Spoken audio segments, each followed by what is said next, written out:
back to the Charlotte Noe Dean Lecture Series that took a bit of a hiatus, but I am glad to bring it back, and I'm glad to see all of you here.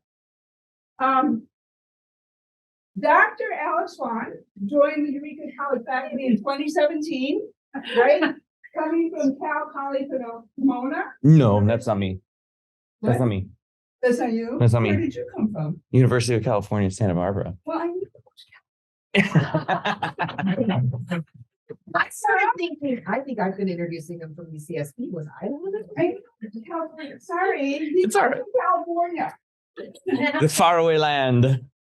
And this is his first tenure year as associate professor of psychology at Eureka College. What some of you might not know is there's a little bit, this is probably a slightly different talk, but Dr. Swan has had the honor of receiving pay mail, I guess, for an article, which sometimes happens to scientists who are doing their jobs, for an article that was published in 2019 called Evaluating the Validity of the Meyers-Briggs Type Indicator Theory, a teaching tool and window into intuitive psychology, right? And so this lecture, I'm just going to give a little disclaimer. You might hear some things about your favorite personality tool that you don't enjoy hearing today. That one. Please be polite in your emails to Dr. Oh no, I feed on it. Love it. And so please join me in welcoming Dr. Alex Swan. Thank you, everyone. Thank you, Dr. Phillip, for inviting me to give this talk to you all today. And as Dr. Phillip said, we are going to do some light dunking on the Myers-Briggs Type Indicator. I don't know what you all think of it, and that's okay. You'll probably hear some things that you're like, and then you'll probably hear some things that you're like, okay, that makes sense. So Dr. Phillip asked me earlier in the semester to put a talk together about some of my recent work, including that paper she just mentioned. And as my students in this room know, I love talking about this topic, not only the MBTI, but also cognitive bias, because that is my research specialty. So to get our discussion started today, I want to talk to you about three things that happened recently that is going to set up this talk, and then we'll go into the talk itself. So as Dr. Phillip said, in 2019, my writing partner, Randy Stein, and that's probably where you got CPP from. Yeah, Cal Poly Pomona. He's at Cal Poly Pomona. He and I wrote a paper about the theory that underlies the MBTI assessment, the thing that you would sit and take as a member of the public. And it's perhaps the most popular personality assessment and has been for several decades now, at least since the 1980s. And it makes the company who runs it a lot of money.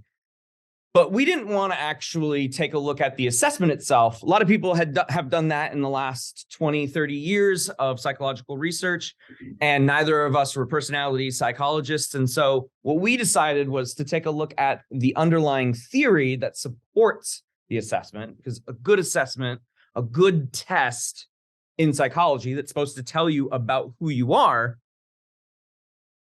has a good theory underneath it. It has to, otherwise it's not going to tell you anything. So that's what we decided to do in this paper, and we framed it, and the reason why it appeared in this particular, the journal's not up there. The reason why we put it in this particular journal is because we geared it toward psychology instructors who might not have a strong basis in personality theory, and they could use this as a teaching tool, hence the title there. And we had to put that in the title so everyone knew what we were talking about. The other thing that happened during the pandemic, I was invited to create a course on cognitive biases by the folks at the teaching company who run the great courses, and now they're transitioning to a title called Wondrium. And because this is my research specialty, I was like, sure, that sounds great. So I gave them an idea, and they're like, okay, well, that idea tested really well. so you're going to do a video series. And I was like, a video series? And so I did that. I wrote scripts for about 18 months on biases that you've probably heard about, and some that maybe you haven't heard about. Confirmation bias, hindsight bias, stereotypes. That's probably the big one that everyone knows. Reactance bias. Dr. Kaiser was talking about reactance today in our developmental class when teenagers like to rebel. So that was a fun one to write. And then a lot of different, I probably talk about over the course of 24 episodes that are about 20 to 30 minutes long, about 30 different cognitive biases that exist. But the interesting thing is that just this year, this is the third thing, just this year, Oberst and Imhoff released this paper that says we need to start thinking a little bit more parsimoniously, which is more simply, about cognitive bias, okay? So I'm going to talk about this a little bit later, but there are a lot of identified cognitive biases in the literature. And they're like, well, what if we just said that there were 6 fundamental beliefs that people have that all of these identified biases actually fit into? And so I read through this paper, and they make a very compelling argument. So I am going to use their framework from this paper to characterize our discussion on MBTI today, okay? 6 core beliefs. So this is what I want to do with this talk over the next little while. I want to tell you what the Meyers-Briggs Type Indicator is. Some of you may not actually know what it is. And unfortunately, I have to tell you what it is before I tell you not to take it. So we got to do that. We got to do that first. So just, cover your ears maybe if you're like, I don't want to hear it because it'll ruin it. And then I will go through each of the beliefs and talk about how the Myers-Briggs Type Indicator and the things that both the theory and the assessment do to make us like, yes, that's amazing. And it has to do with how much bias that we exhibit toward this assessment. And then we'll apply it to the MBTI as, so number 2, number 3, what those are and how we'll apply it. And then I don't have a lot of advice, but what I do have is a slide of a little bit of advice. But the way that I characterize this for audiences is you do you. So this is my opening disclaimer for everyone in here, not just about the MBTI, but anything that you do that somebody's like, that thing is wrong. Like horoscopes, raise your hand if you enjoy a good horoscope. Okay. I was expecting more hands, but that's okay.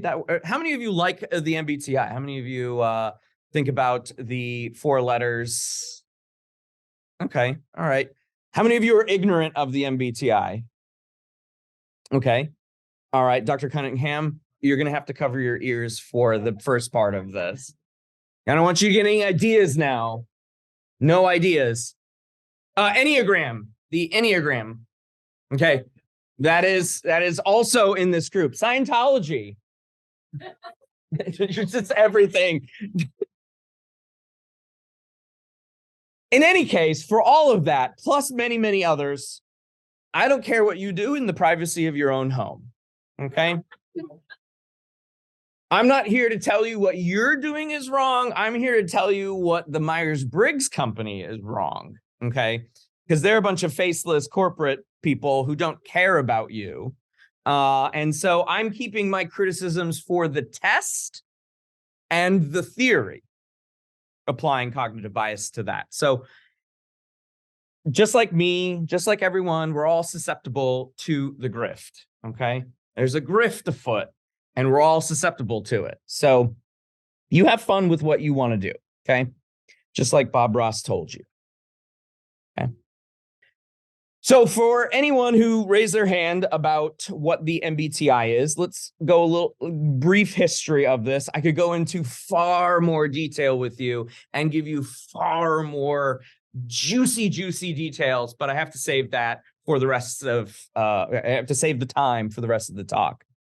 So the Myers-Briggs Type Indicator was developed in the 20th century, and it was developed by Catherine Cook Briggs, who was the older woman in that shot there, and her daughter, although even though that's a young photo of them, Isabel started working with her mother when she was, out of college. And so she got married to a gentleman with the last name of Myers, and so she became Briggs-Myers. And so that's why this test is the Myers-Briggs Type Indicator. And it's the Myers-Briggs Type Indicator because Isabel is the one who actually put the assessment together. Catherine, her mother, was the one who got the basis for it. And the basis for it comes from Carl Jung. By show of hands, who is familiar with Carl Jung? At least my two psychologists are familiar. So he was a psychodynamic theorist in the turn of the 20th century European psychology. And he theorized about various traits that people had, personality ideas that existed in every single person. And what he did was he put these on a continuum here. Now, the first one that he did, the first ones that he did were the first three, and then Myers and Briggs added the last one with perception and judgment. So what Jung said was that all of this exists within everyone, and you are somewhere on these lines. However, Briggs and Myers decided to dichotomize those continua, and so you're either one or the other, not somewhere on the dimension, okay? And all of this tends to come up from our subconscious, which is why it is considered psychodynamic psychoanalytic theory, okay? Now, when Catherine Cook Briggs and Briggs-Myers put this assessment together, Isabel thought about how these personality types would come together. She started looking at her friends. She's like, that person's kind of like extroverted, a little bit of sensing, maybe, some thinking. They're a little bit more logical than my other friend over there. So you can already tell we're not in scientific waters anymore, okay? So she put this handbook together, and you can see that they put the handbook together in about 1944, but then they published it in 1962 when they released it to the rest of the community to use. And so this is the 16 personalities. Maybe you're familiar with the 16 personalities idea because you can go take that test for free. Go to 16personalities.com and take an MBTI-like test. It is not the MBTI. It is a test that looks like it, okay? And these are all, and this is purposefully small so you don't look and go, oh, which one am I? Absolutely not, okay? But these are the letters that are associated. You've got 8 different letters, as you saw on the previous slide. You've got 8 different letters, and then you can combine those into 16 different personality types, okay? Because again, you are dichotomized into one or the other of the groupings, of the 4 different groupings, okay? So, for example, we've got the I's on top and the E's on the bottom. I stands for introvert, E stands for extrovert. And they argued, they being Myers and Briggs, they argued that, let's say, for example, you're an I, okay? It means you're introverted, and you get your energy from being alone, okay? You recharge your social battery by being alone. Now, on the other hand, extroverts charge their battery by being in the presence of others, okay? And so I've shortened the story. You take the test, it's about 120 questions. You get one of these, and it tells you various traits about you, okay? So I will let's see, the last time I took it, I was an INTP. So that says that's intellectual, logical, precise, reserved, flexible, imaginative, original thinkers who enjoy speculation and creative problem solving. That sounds a lot like me. And it's supposed to sound a lot like me. Okay. It's vague. It's supposed to be vague. And we're going to go into why that is. Okay. And feel free to stop me with any questions. I don't mind being interrupted. You don't have to save your questions to the end, although I will have time for questions at the end as well. Okay. So first question, is it a valid personality assessment? No. Okay. Shocking. I know. Okay. But why? I mean, we can't just leave it at no. A good scientist says no and then finds out the reason why.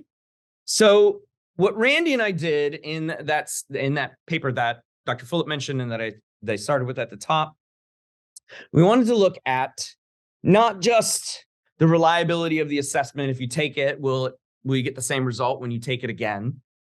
We didn't really care about that. People were doing that without us. And again, we weren't personality psychologists, so we didn't know necessarily where to start with. So we looked at the validity. Now, validity is a different argument that you make.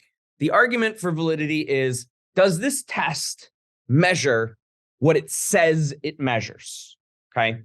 So this test says it measures your personality and aspects of that personality that you may not actually realize that are aspects of your personality, hidden, so to speak. Okay. And so that's a pretty tall order for any kind of test. And so that's why we investigated the validity of it. We have to use logic for this. So we have to pick apart what the theory says, the assumptions of the explanation, to pick those apart. And so how we did that was we used Sean Costanzo's 1982 basic qualities for validity. 3 basic qualities. We also didn't want this to be like a massive paper with a massive list, picking apart every single detail. So this is a very short list for us to work with. It involves agreement with known data and facts. So this is, does it agree? Does it converge with information that has been previously published about personality theory or personality traits? Internal consistency. Does it stay the same over and over again? Okay.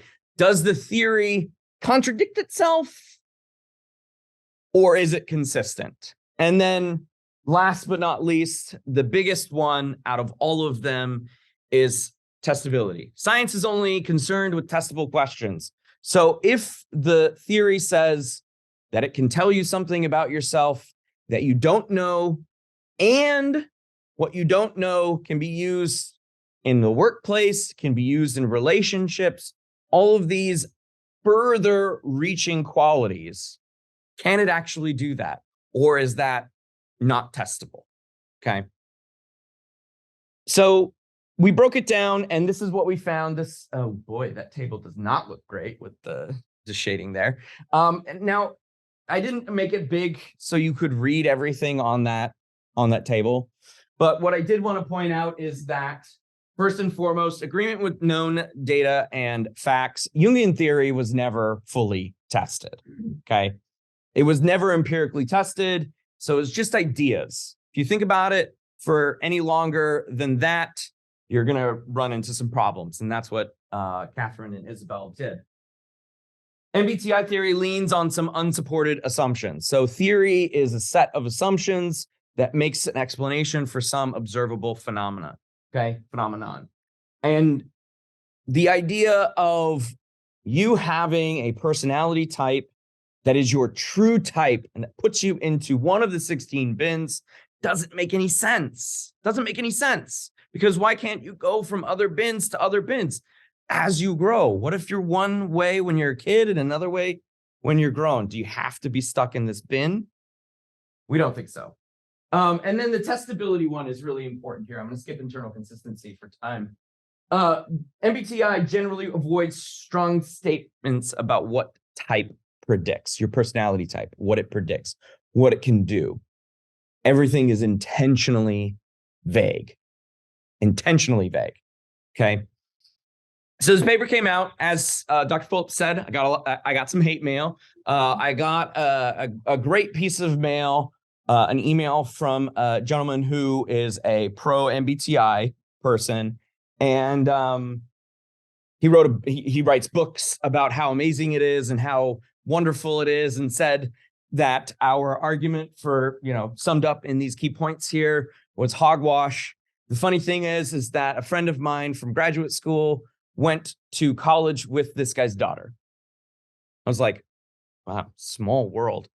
Now, did this paper put a dent at all in the Meyers-Briggs company's revenue stream? No, absolutely not. As much as I wanted it to, absolutely not. And we'll talk a little bit about this more in detail, but it's used pretty much everywhere in the corporate world and even in the sports world. How many of you have taken this test as a feature of your employment or sports team membership? Anybody in here from the softball team? Because I remember they took it last year. No softball members? All right, they're probably playing some game. So why do people love it? Why didn't it get kicked out of here? Much to my chagrin. Well, it has to do with cognitive bias, of course. We love it. We gobble it up. It's like, okay. Everybody loves it because it's simple, it's positive, and it makes us feel good. And this is what I was saying earlier about the complex web of cognitive bias. They're almost, oh my God. There you go. It's a complex web. You can't even see it. There are approximately 180 identified cognitive bias in the psychological literature, coming from cognition studies over the last several decades, social psych studies from even longer, and I have this codex in my office if you ever want to come look at it, in a much bigger and much nicer looking format than what the color offerings of this projector can give us. But you can see here that they divided it into 4 groupings. What should we remember? Too much information, not enough meaning, and need to act fast. And while those are generally good categories, I think they're a bit too broad. And so what I wanted to do was, instead of using that framework, use the framework of Oberst and Imhoff. Okay. And these are the 6 beliefs, 6 core beliefs. And they gave a few biases that you can orient yourself just in case you know some of them. Okay. And a brief description of those biases. We're not going to go into that part of the table, but the left side of the table is what we're going to focus on. So the first one is my experience is a reasonable reference. Okay. So what I perceive is a reasonable place to start. I make correct assessments of the world. It's a good one. We are so wrong all the time. I am good. Okay. My group is a reasonable reference. Okay. So the first 3 are about us, or as ourselves, and then the next 2 are about who we associate with, our group members. Whatever attribute you want to align as far as your group is, those are who you think in these circumstances. Okay, so my group is a reasonable reference, and my group is good, or my group members are good. You can phrase it either way. And then the last one has to do with how we perceive other people's behaviors. Okay, people's attributes, not their context, shapes outcomes. Okay. So let's see how each of these 6, in the context of the MBTI, tell us a little bit more about why people gobble it up. Okay. So my experience is a reasonable reference. So as many of us know, science, even if you're not a scientist, is only one way about knowing what the universe has in store for us, what nature is. Okay. And so it's limited by a set of core principles, and it's constrained. Things like systematic observation and testable questions. So we could know things that aren't from any kind of testable question. Okay. So how do we navigate the world if we're not steeped within that system of knowledge production? Well, we use our experience and our intuition, and that's where we get into trouble.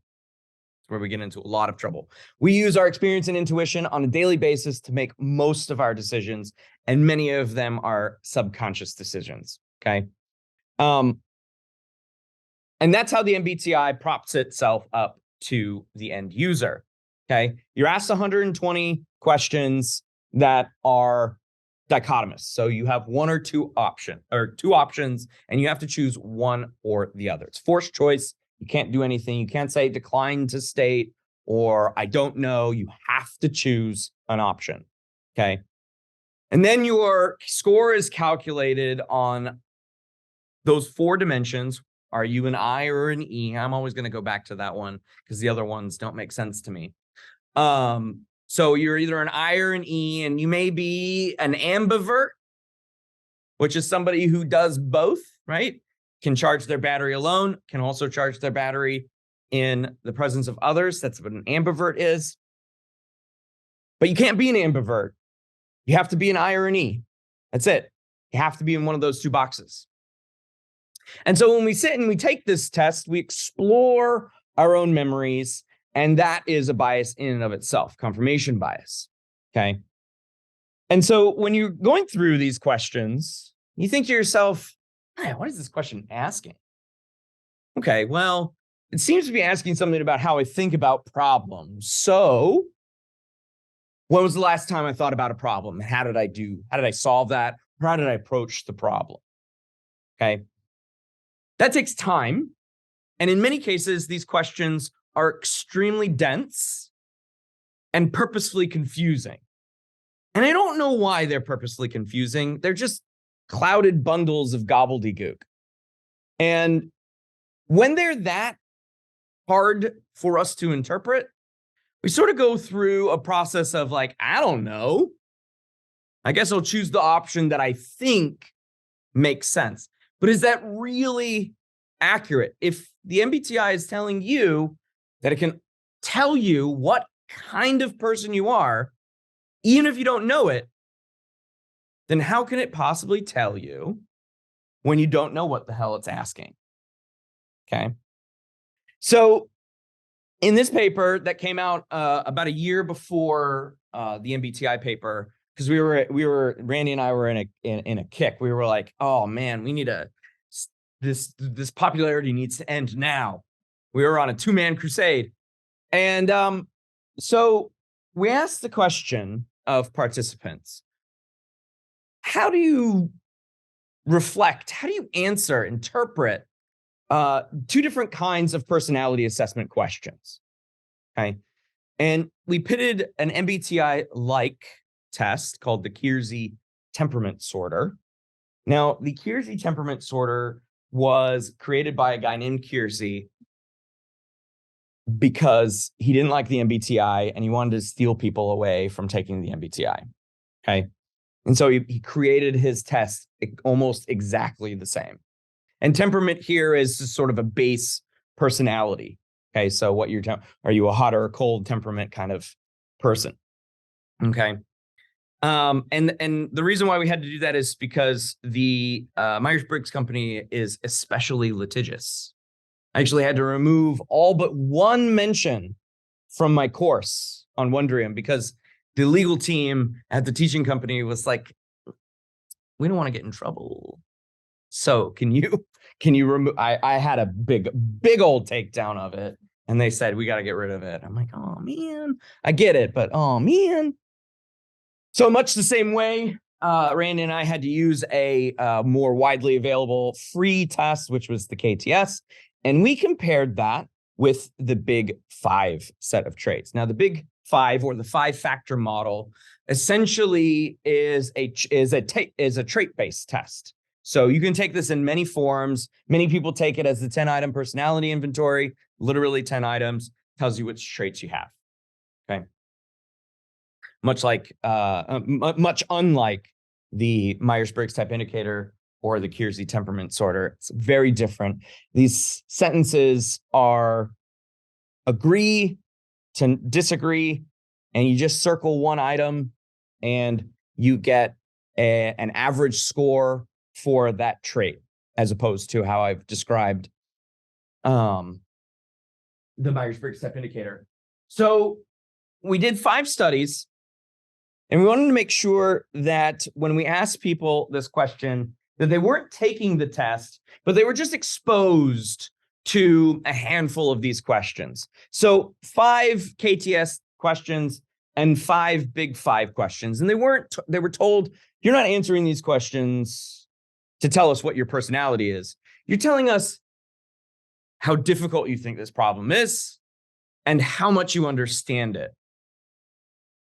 And across these 5 studies, we even made sure that we did study 4 and study 5, where we just gave them colors.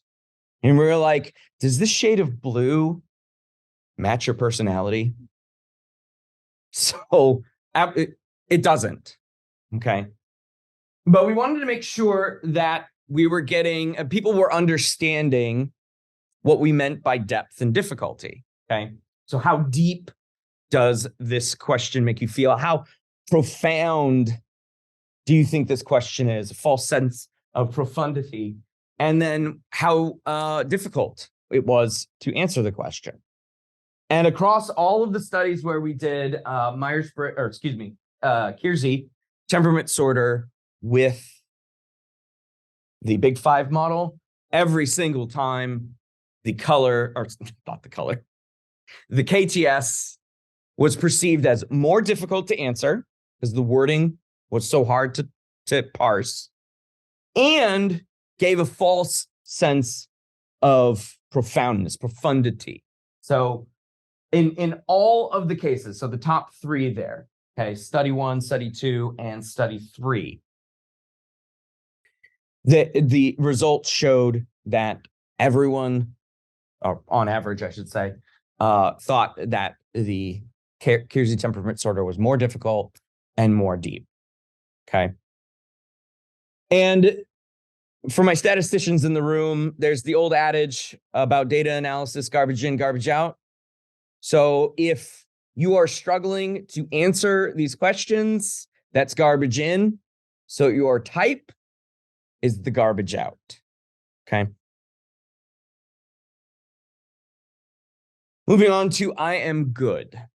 Okay. I am real good. So as many of you who have been in my classes, I really do love webcomics. Okay. And I try to use them as best I can. So I've got this one. I found this one, and I'll read it to you if you can't see it, if you're far back there. So MBTI test result, ISFJ. Okay. Quiet and introverted, but curiously social. And this person really loves this. What the asterisk in their face is just like, I'm assuming it's just like, oh my God, that kind of emotion. Okay. And then this person starts reading on. Enthusiastic and loyal. Remember all the little things. Underplay their accomplishments. Compassion and remorse. Imaginative and observant. Uncomfortable in the spotlight. Humble and shy. And they're like, that's me.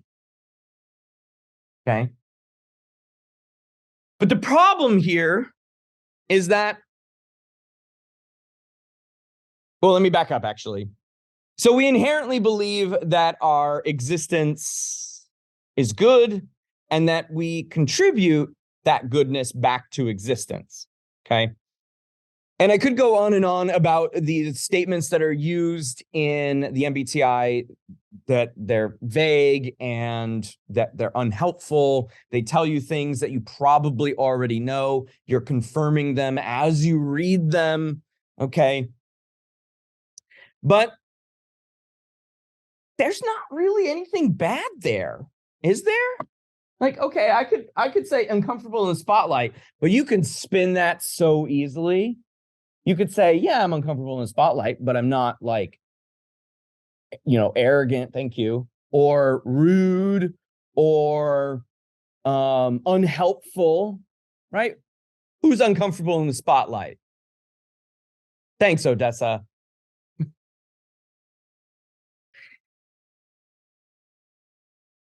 If I came up to you and said, you're clearly an awful person with MBTI plastered on my face, would you go, yeah, that's me? If you said yes under your breath, I don't believe you. Okay. And don't confuse any MBTI readings with that of Scientology e-meter readings, which are inherently negative because they want you to join the Church of Scientology to get your money. Okay. So there is no negativity in this test. And even if there is a little bit of it uncomfortable in the spotlight, again, you could spin that to be, that's a positive quality of mine. Okay. You're not going to see bad words in here. You're not going to see negative traits because that would be bad for business. Because if you saw that, ew, I don't want to take this test. I'm not going to tell people to take this test. I'm not going to include this test in my hiring practices or my team building practices because it just tells people how crappy they are. Don't believe for a second that they're there to tell you all the sunshine and daisies about your life, okay? Because the outcomes are always framed positively, okay? Here's another one for you. It's very hard to read. Apologies on that one. It's a webcomic called Self-Awareness. That's the name of it. It's great. It says, she's writing down in her journal here, when I took the Meyers-Briggs personality type inventory, I learned that I liked to take in information and make decisions based on my intuition. Okay, that's fine. Most people do anyways. But I also know that my intuition is often wrong. So, apologies for language, shit. Okay. This is why I can't change anyone's mind. Okay, because it's so embedded in these, in astrology, in the Enneagram, that you are inherently a good person. And that feeds our core belief of I am good. Okay. But do you know what your personality shortcomings are? If you thought about it, I bet you could. Okay. But it's not going to tell you that.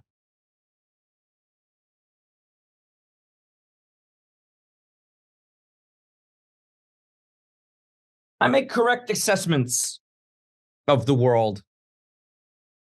How many of you think that on a daily basis? Don't be shy. Everyone should be raising their hands. Even if you're like, I am a dumb idiot, you probably still think that you make correct assessments of the world. Okay. And I hope you don't think that you're a dumb idiot. Okay. So another paper that Randy and I wrote shifted gears to political ideology. And what we found in our writings about MBTI is that a lot of people just eschew and disregard science in our daily lives. And I don't know if I like that. I don't know if I can change that one little bit at a time. But the idea here, especially in the United States, is that science gets equal time with other people's opinions about their experiences and intuitions. And these two cannot be further from each other in their validity, okay? But we do that. It's the both sidisms that is taking over since even before Donald Trump, okay? Even before. And so Randy and I and his student at the time, Michelle Saraf, wanted to know whether people did actually think that we should be giving equal weight to somebody who has experience but no scientific background versus somebody who has a scientific background. So what we did was we gave participants 4 different scenarios to read. And this is the one that we use for the Myers-Briggs. I will read a bit of it to you, not all of it. Essentially, what it asked were people to read this, okay, and then rate how credible the first person, okay, or the first person who is the researcher, the scientist, and then the second person. And yes, Swan was used. I don't know why we decided that. I can't remember it anymore. But Randy was like, how about we just name him Robert Swan? I was like, okay. I hopefully people don't read that and are like, is this an alter ego? So essentially what it says is that Meyers-Briggs Type Indicator is probably the most widely used. All of these facts about it. That actually should say 120 questions, but 93 is the Kearsey temperament sorter.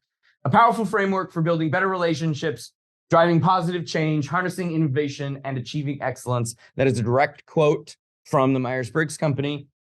Most faithful think it's a primary tool for telling you for a proper career choice. And that is one thing they do say that the MBTI can help you with, okay? And so Grant Adamson, a fictitious person that we created, you'll see the actual Adam Grant in an image in a later slide, but that's who we based it on. There's just no evidence behind it. Characteristics measured by the test have almost no predictive power on how happy you will be in a situation, how you perform at your job, or happy you'll be in your marriage. People's continued belief in MBTI is consistent with a larger body of psychology research showing that people are biased towards confirming predictions about themselves. But then underneath, we have this industry manager who's used the MBTI a whole lot, okay? Conclusion had been largely ignored by corporate users of MBTI, and that is actually a true statement. It has been. Robert Swan, a renowned personnel consultant, yes, this is my alter ego, with 30 years of working with Fortune 50 companies, says, I don't buy it. The people I've worked with have successfully used the MBTI to guide their careers and their lives.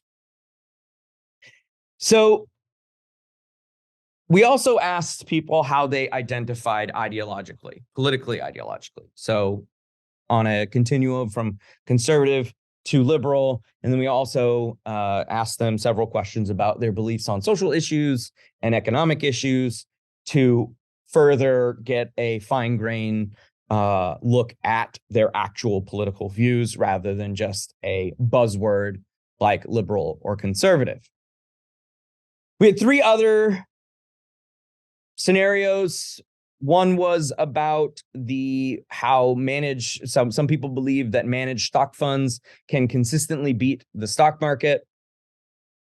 Another favorite of mine is the effectiveness of magnetic bracelets. Have you heard about these magnetic bracelets and then help you pain relief and all that stuff? No, they don't. Don't buy those. And then lucky streaks in gambling, or the hot hand, as it's referred to in basketball, for example.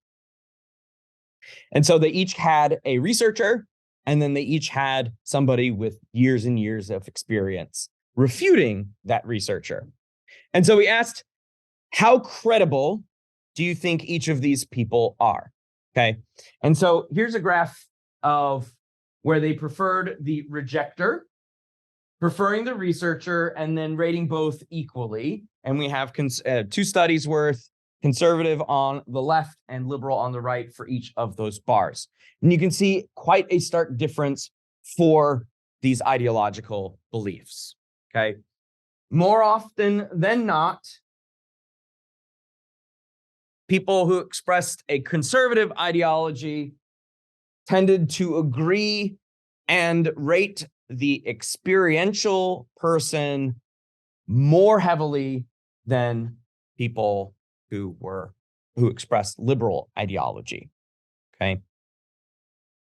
We also asked, so that study one was putting in somebody with a lot of experience, like a manager or whatever, somebody who's been doing it for a long time. But in study two, we got rid of the experienced person, and we threw in a random commenter from the internet. Okay. And you can see a similar pattern there. So instead of it's saying Robert Swan, a renowned, professional using the MBTI for decades. This was a comment that was found on Facebook. And it said the exact same thing. I don't buy it. Okay. And we got essentially the same results.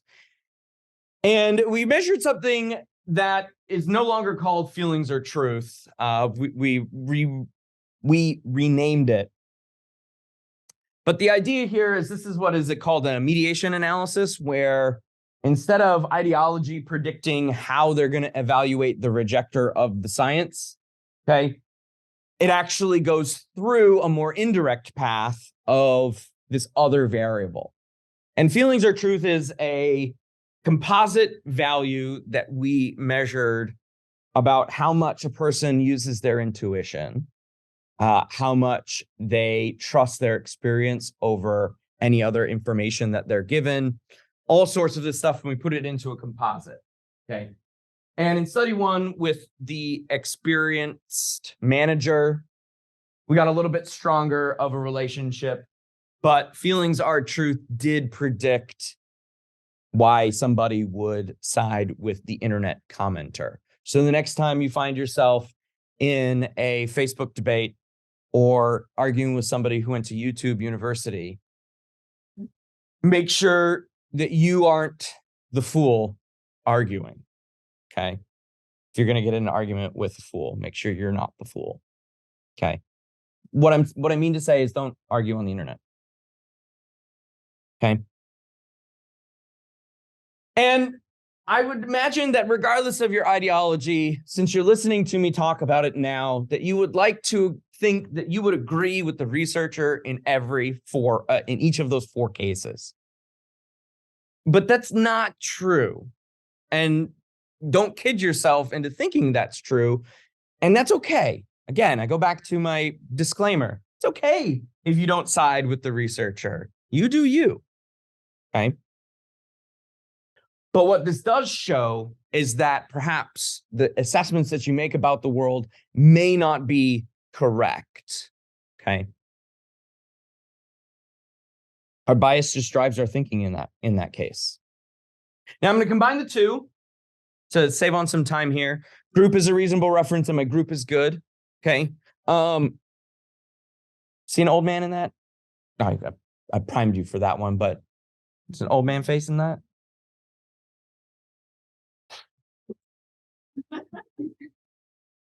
It's right here.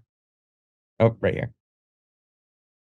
Eye, nose, mouth, wispy beard, wizard hat.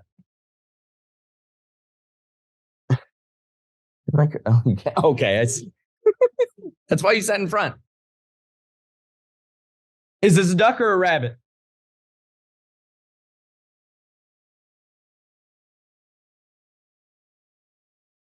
Get out.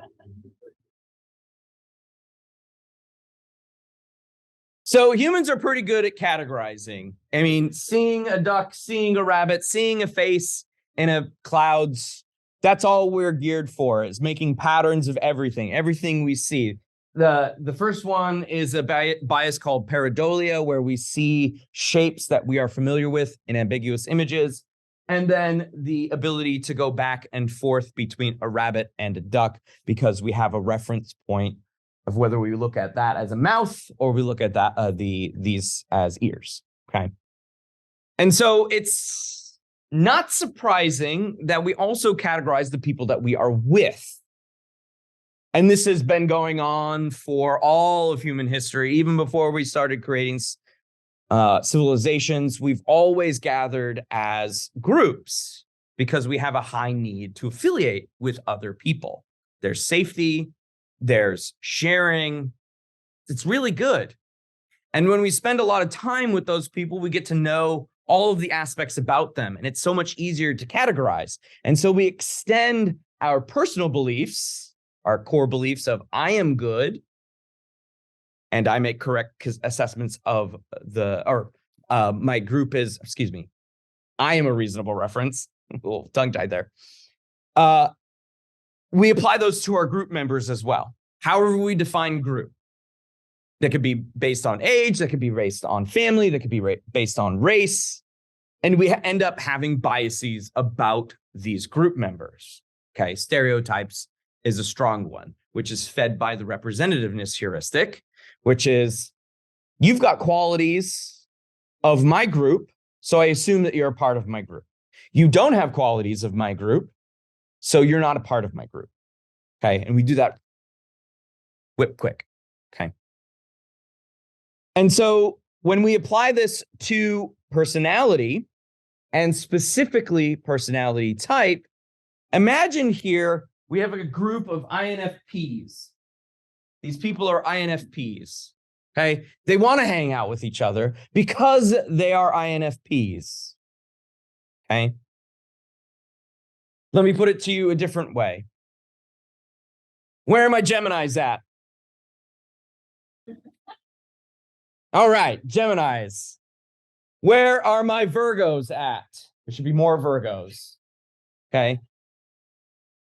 Are we fundamentally different people? The people that raise their hands, both Geminis and Virgos, are we fundamentally different? We might be different on some aspects, but it's not because of where the stars were or Mercury was.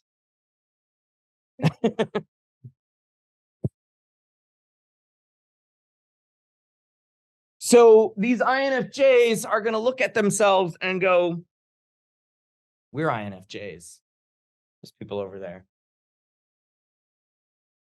ENSTs or whatever it is. Sometimes I forget the ordering of letters. Okay.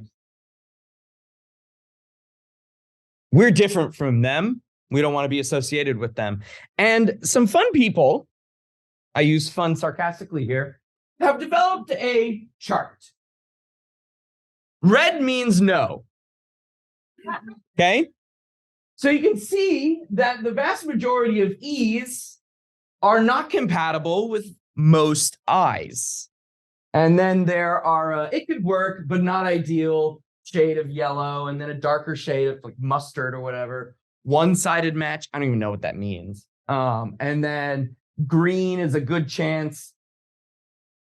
And then blue is often listed as an ideal match. So we're going to go and engage in this finding of these people because we think that our group is good. And so what we're going to do is we're going to try to find people that are like us or that are compatible with us so we can have, I don't know, an easier life maybe. Okay. And that's a fundamental problem with type-based personality theory. Okay. Where we are all clumped together into 16 different personalities, and those personalities, those personality types dictate who we are. So we're in a homogeneous group of people. That sounds boring. Variety is the way of life. And so these kinds of charts direct us to where we should be categorized. Okay. Now, there's a fun thing that goes around social media. This is a real, I've blocked out the name, but this is a real profile on a dating app, and it's hard to see. So I'll read it to you. Apologies for that. I did not know this projector would be like that. Going through a divorce, not looking for a relationship. That being said, I'm not looking for an easy hookup either. At best, witty repartee over drinks or coffee. I like the use of repartee. And anyway, I am picky. My Meyers-Briggs type is INTJ. Look it up. Confident, educated, alpha male types are my kryptonite. I am 6'1". I prefer 5'10 plus. Okay. This is from a dating profile on a real dating app. And yeah, it's a lot going on here. I'm going to focus on the Myers-Briggs part because that's the nature of it. So this person is an INTJ. Okay. What that is saying to anyone reading it, first of all, look it up. No, thank you. INTJ. So what this person is saying is, do not talk to me if you don't have a green or blue mark here. Okay. And then also, if you're not 5'10". Okay. So, and you see this quite a bit. It's more common to see a horoscope or a zodiac sign there. I'm a Virgo, or I'm a Gemini.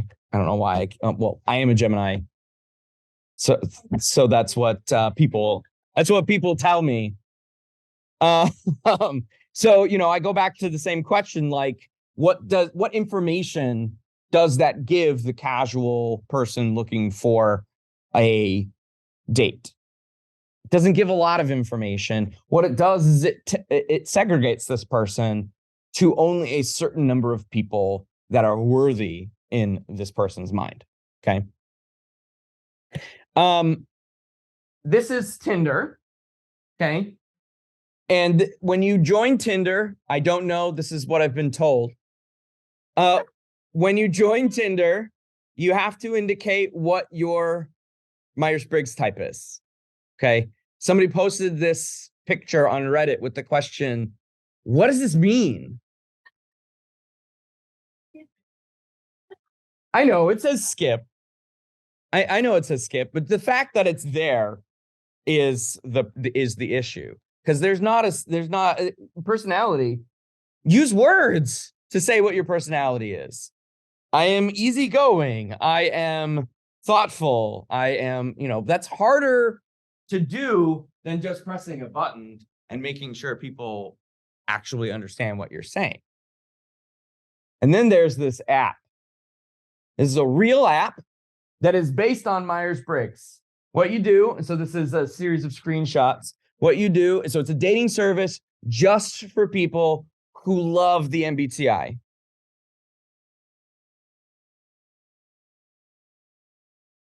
So, dating app just for the MBTI. And so you explain what your MBTI is. Of course, you've had to have taken it elsewhere. Okay.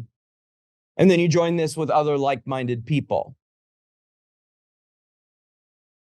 And so again, my group is a reasonable reference and my group is good. Do not pan out here if you're going to find true love. And I'm all about finding true love.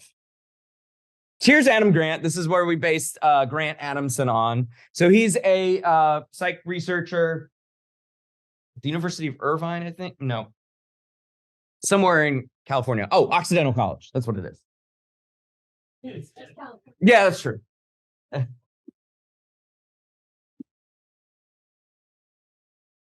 So he says personality types are a myth. Each trait exists on a continuum shaped like a bell curve.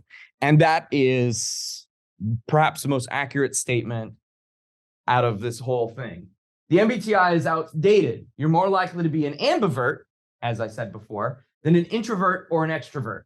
And you don't have to choose between being a thinker or a feeler. You can approach problems or the big questions in both ways. You don't have to be one or the other. Okay. Everything exists on a continua in the universe. Okay. Except for maybe your life. You're either alive or dead, I suppose. Okay. But everything else is on some continuum and you're somewhere on that line. Okay. And context really matters in the case of a personality continuum like extroversion. Okay. You could get a recharged battery in a group of really close friends, but really hate to be at a big party. Okay. Or you could be an extrovert who loves just real close friends, sometimes being alone, but also not liking big parties. Okay. So context here matters, and the MBTI does it just ignores the whole thing. Okay. And I think typology assessments attempt to categorize things that can't or aren't meant to be categorized.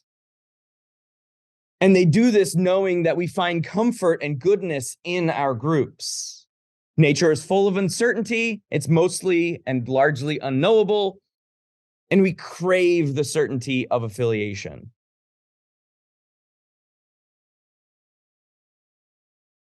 People indicate a lot of the times how awesome it would be to be one, the other, or maybe 10 other different personality types on the MBTI. Okay. And as you saw before, it might help with your dating life. Okay.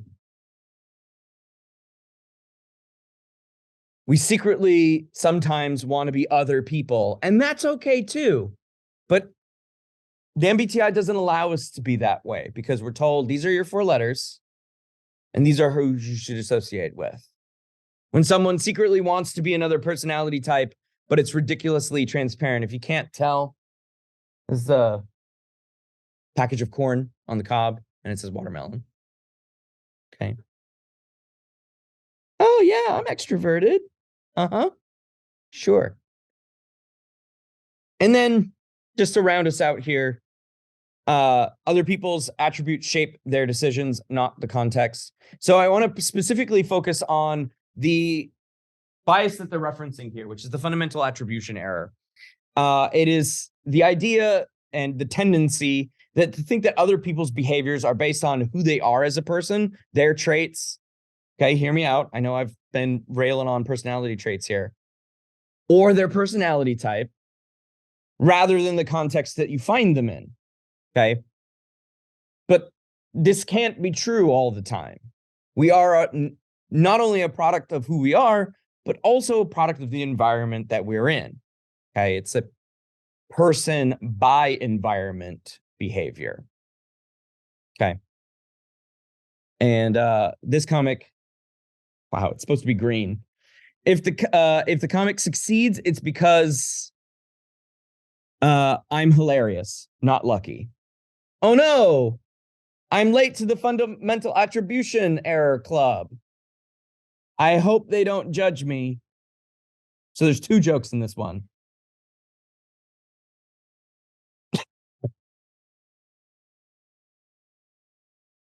It's a good one. It's a good one. And the Meyers-Briggs company plays on this quite a bit. They are used the world over. Fortune 500, Fortune 100 companies. You recognize some of those up there. There's even a university up there. This is from their website. And they say that, the 88% of Fortune 500 companies use the assessment for workplace harmony. Okay. 70 years of research. I would like to see what that is. 115 countries are using the assessment and 30 plus years of consulting on this test itself. Okay. What this is essentially saying is that in corporate business, you're going to be taking this when you get hired so they know where to put you. What team building exercises that need to be done? What kind of project management? And what does company culture look like? They even have testimonials on their website about how amazing using the assessment was in determining where their personnel goes. But what's this essentially saying is that personality quirks, we all have them. Quirks are the things that are weird, maybe innocuous. Some people may not like them. Some people might love them. Okay. Your employees' traits, their employees' traits. You can better assess where they would be in your company just based on that. Okay. There's no nuance for context.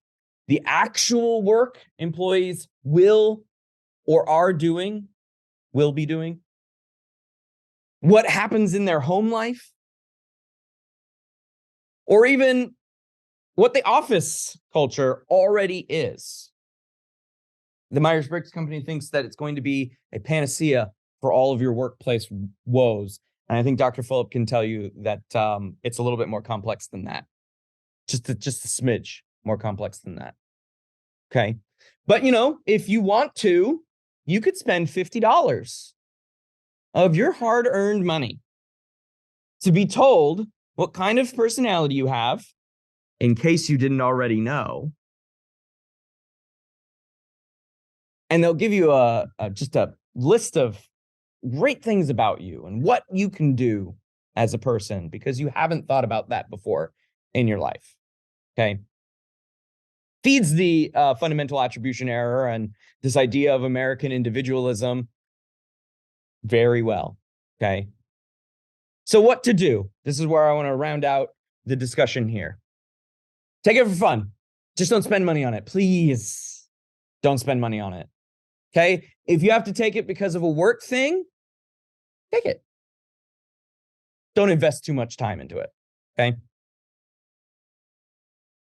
Take it, the result, with a grain of salt. You're going to get 4 letters. If you do decide to take it, those letters don't mean much. Okay. And again, no one is 100% good or positive. Don't use it in personal decision-making. So relationships, I know we were making fun of that person. Your jobs, your finances. Oh, I've heard of people using it to determine how to spend money. Oh, God. And then choosing lottery numbers for that matter. Okay. Just take a measured approach. It's fine. Everything's fine. It's going to tell you what you probably already know about yourself. Okay. But my biggest ask for you all, and this is a personal plea from me, is to help bring others to the light, help bring them to my side, because that's also a bias.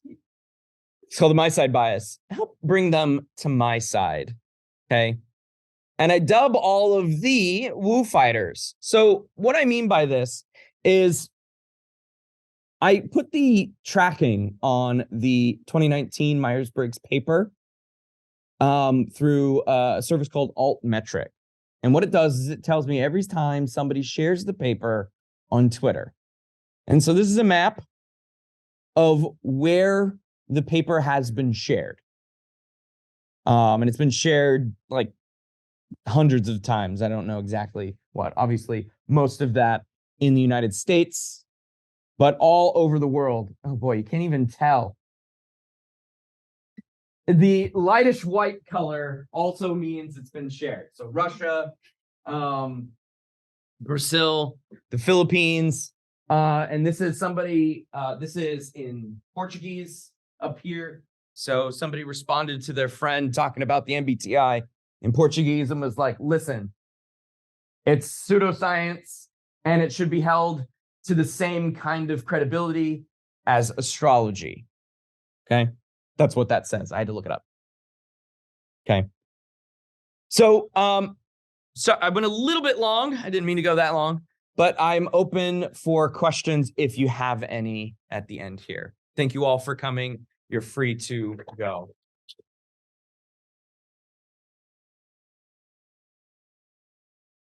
Yeah.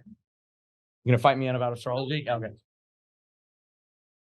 The original names, did they do, or did somebody else take their idea and get it from this? They got rich from it. Okay, so Yeah. Yeah. They sold the rights to the what eventually became the Myers-Briggs company. They could have been richer. they could have been richer. Yeah. Okay, so the ideas get stolen from the first. Yeah. No, they were very shrewd about this whole thing. Like I said, I could go into far more detail about it. All these personality theories, it is like their lives are a crazy soap opera. Mhm. Yeah. I mean, it is, yes. Just FYI to the students that have listened, the personality is going to trait that is, and it's traded, not type, that they care about the most, that you might get a personality test at work, is the conscientiousness, the conscientious. Mm-hmm. Do you do your homework? You show up on time, you dot your I's, cross your T's, or you your I's. That is the one single trait most employers will like it. They will make sure you get your work done.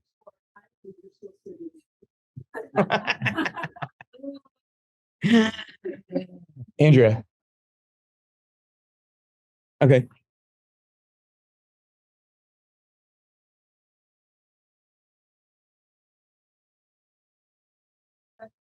Really well known. I think it, I mean, I don't know if I could give you all the answers to that question, why it became astrology for business majors, but what I will say is that it's easily digestible once you get the results and then see the results in the grid of 16 and who you've got in each of those, and using what Catherine and Isabel created as a guidebook to where each of those work. I think it's just easy for companies to use it. Team building is really, really hard. And people aren't good at it. And this just makes it seem like any manager can be a team. Yeah. Without any experience. Right? It's like this data. Oh. Yeah. Grace? Oh. Grace? That's kind of the type of question I was gonna ask. Is there any data that shows that using this test in the workplace does more harm than good? That I don't know. I don't know what that data suggests because I'm not steeped in that world. But my guess would be that that data would be confounded by a lot of stuff. And that's essentially why the Meyers-Briggs company just uses testimonials from the managers rather than the users, the end users. Absolutely not. That's a fun question. Yeah, no. And like I said, they're very litigious and they're very proprietary about the test itself. So if you're a researcher, doctor, and are like, hi, I would like to use your test as an independent researcher, can I do that? Their answer is no. Which is why we had to use the Kiersey temperament sorter, because that's a freely available test. Chris?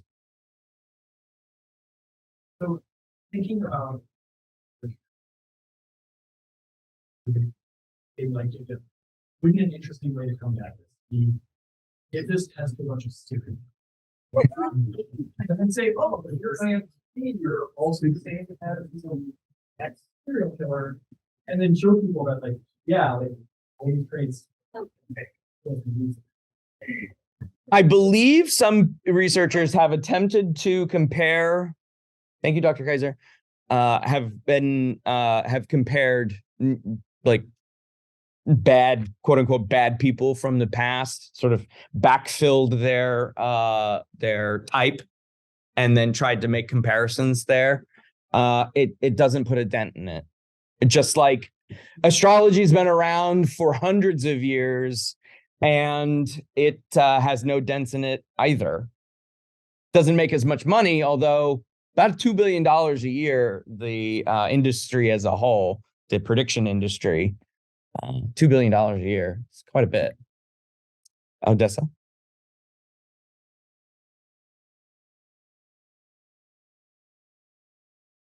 I've taken the 16personalities.com test. Yes. I was asked to do it and I took it for free outdoors. Well, I took it. You can take it for free, but then you can get expanded results if you pay some money. But the creator of it asked me to do it and then gave me a code to get the whole thing. And I honestly couldn't tell you what I was. I think it was an ISTJ, or I don't even know. INTJ, maybe. I think that's what it was. Joy?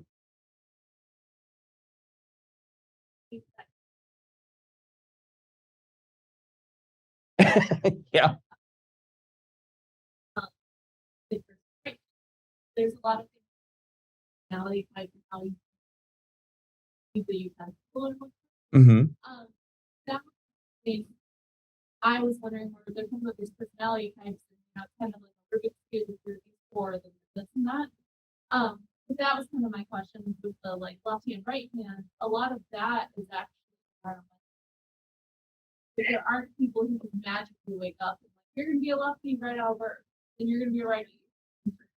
There's evidence to suggest that handedness is biological because of the language centers being on the left side of our brain, which controls the right side of our body. So things like writing versus eating when we start learning to write right-handed because of the language. So you actually see more left-handers in societies with right to left writing, because they have a better opportunity to use their left hand because they're not like going across the spiral bound. So there is some biological factors to it, and there are some environmental factors to handedness. But there's also a big confound in that, and this is what I was actually telling my research method students today, that in the United States and generally the Western world, it's about 9-1 right-handers to left-handers. So you can't really make comparisons with handedness. Hayden's counting right now. With handedness because of the disproportion. And so if you were ever going to study this, you need to oversample left-handers. You need to get many more left-handers that might be in your population represented in your sample, so you can actually compare handedness.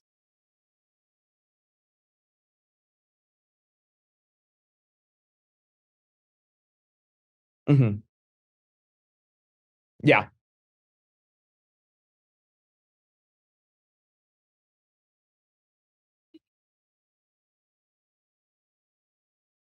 I think it's both.